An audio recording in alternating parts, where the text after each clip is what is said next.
रजरे पोड़ पिठा टिके न खाइले रज अधूरा अधूरा लगे। एथर रजरे बहुत कम सामग्री रे आउ बहुत सहज उपाय यही पोड़ पिठाटी को घरे तैयारी करंतु। देखिए आपणक घरे समस्त को बहुत भल लगे। मात्र 3टी सामग्री रे आमे यही पोड़ पिठाटी को बनैबा। नमस्कार, मो सरल रोषेई को आपण मानक बहुत बहुत स्वागत। चलतु स्टार्ट करिबा आजिर रेसिपी।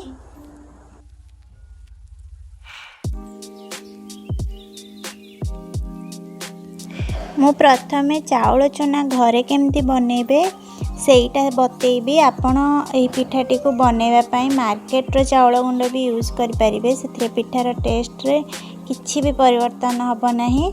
एठी मु 2 कप अरुआ चाउल नेइछि। ओजन रे 250 रु 300 ग्राम हबो। प्रथमे चाउल को 3 रु 4 थर पानी रे भल भाबे धोई नबा।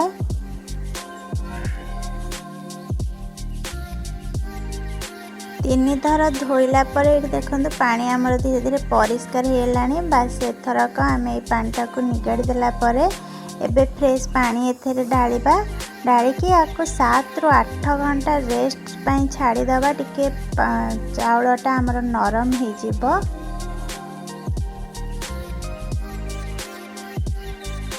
8 घंटा पर एबे आमे चाउल को गोटे जाली रे छाणी नबा। या द्वारा जो एक्स्ट्रा पानी थिबो तार बाहर जीवो।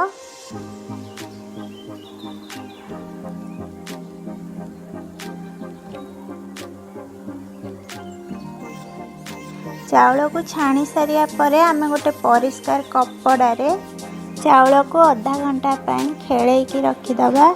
जहाँ द्वारा कि चाउल रे लगी थिबा पानी कपड़ा रे अब्जॉर्ब हो जिवो आउ हमको चाउल को गुंड करबा को सुविधा हबो।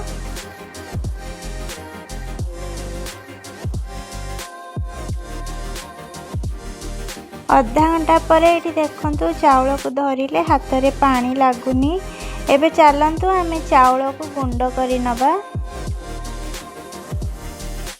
ग्राइंडर जार रे अल्प अल्प चाउल नै ग्राइंडिंग करिबा।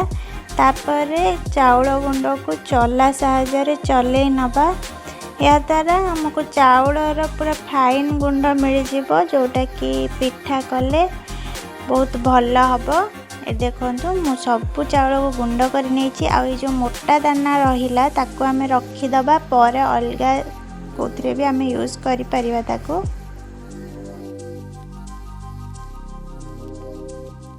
एबे पिठार जंतुणी प्रस्तुत करिबा।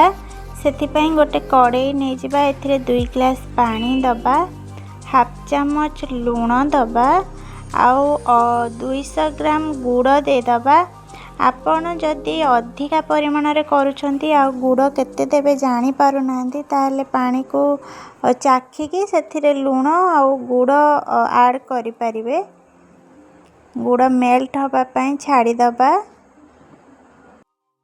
मु एठी जो मेजरमेंट रे करूछि एथिरे आपण 3 रु 4 लोकन को सर्व करि परिबे। गुड़ मेल्ट हेलानी आ पानी आमर 50% गरम होइछि। बस एई स्टेज रे आपण को गोटे काम करिवार अछि। किछि गरम पानी को बाहर करि नियंतु आ सेथिरे 3 रु 4 चम्मच चाउल गुंड पके गोळेई नियंतु।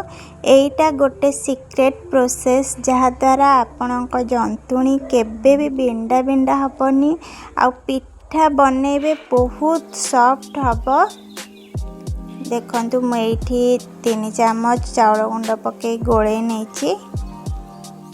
एपटे हमर गुड़ पानी फुटिलानी। एबे आमे एथिरे जो गोळाना प्रस्तुत करी रखिथिले ताकू दे दबा आ कंटीन्यूअसली गोळेबा से पूरा थिक हबा जाए। गोळाना को देकी गोळेला बेले आपण फ्लेम को हाई रे रखिबे।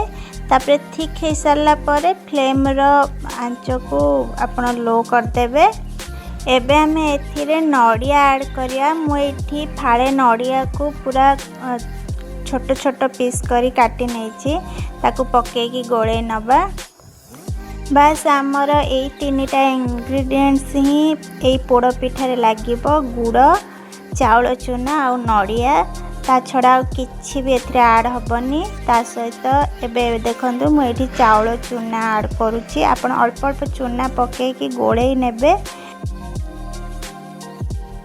अल्प अल्प करी सबु चूना को ऐड करवा किंतु एका सांगे केबे भी पकेबेनी अल्प अल्प करी पकोथिबे आ ताकू गोळेई नौथुबे से भलकी गोळे हो सारा पर आउ चूना ऐड करवा। देखंतु एठी हमर जंतुणी रे जेतिकी चूना आवश्यक थिला माने मु जेति चूना करी थिली सब लागी आइछे। बस आम जंतुणी प्रस्तुत हो एबे आमे पिठा बनेबा लगी गोटे केक टिन नहीं जिबा। आपण जेकोसी कंसा फंसा भी नहीं पारिबे। केक टिन रे आमे अल्प टिके तेल लगे दबा। मु एठी रिफाइन ऑयल यूज करछि। तेल लगे सारा पर आमे जो जंतुणी प्रस्तुत करथिले ताकू दे दबा आ हाथ रे अल्प अल्प पानी लगेई ताकू चारिपटु चापी नबा। चाउलर जंताटा परफेक्ट हेले पिठा भी बहुत भल हम। चाउल जंता आमर सॉफ्ट है पिठा भी सॉफ्ट ही हम। ए देखंतु मु चारिपटु पूरा साइज करी चापी नहीं। एबे आमे कौन करवा गोटे कड़ाई नहीं जावा हेतरे किछि लूण दे दबा। एठी गोटे स्टैंड भी मु दे देछि। स्टैंड ऊपर आमे केक टिन टाको रखी दबा। रखिकी ताको घोड़े नबा। गोड़े की आमे 30 मिनिट पाई ताको छाड़ी दबा। एठी देखन 30 मिनिट हे गलानी। आमे चेक करिवा। मु गोटे छुरी नैची। छुरी सहायता रे आमे मझिरु चेक करिया। देखंतु हमर पिठाटी हेइनी आउरी भी हबो मझिरे तार कंचा अछि सेति पय मु आउ 20 मिनिट छाड़िली। 20 मिनिट परे देखंतु एठी हमर पिठारे आउ किछि भी छुरी पुरेले लागुनी। एठी हमर पिठाटी हेई सारिछि। एबे आमे ताकू गैस बंद करी ठंडा हवा पय छाड़ी दबा। ठंडा हे सारला परे देखंतु एठी मु काढी नउछि पिठा को गोटे प्लेट रे। बहुत सहज रे बाहरी जीवो किछि कोठी लागिवार नाही। देखंतु बहुत सॉफ्ट हेछि। एबे आमे आको काटी नबा। आपण एथर रजरे ए रेसिपीटी को थरे ट्राई करिक देखंतु। आपन को बहुत भल लगिव। आ जदि भल लगिला ताहेले मते कमेंट रे निश्चिंत लिखिकी जणेबे। मो वीडियो को लाइक कर देबे आ सांग मानक सहित शेयर करि नेबे आ सब्सक्राइब करिया को मो चैनल को जम्मा भी भूलिबेनी। पुणी देखा हबो गोटे नुआ रेसिपी सहित। सेते पर्यंत take care and bye bye. Happy Raja to all my friends.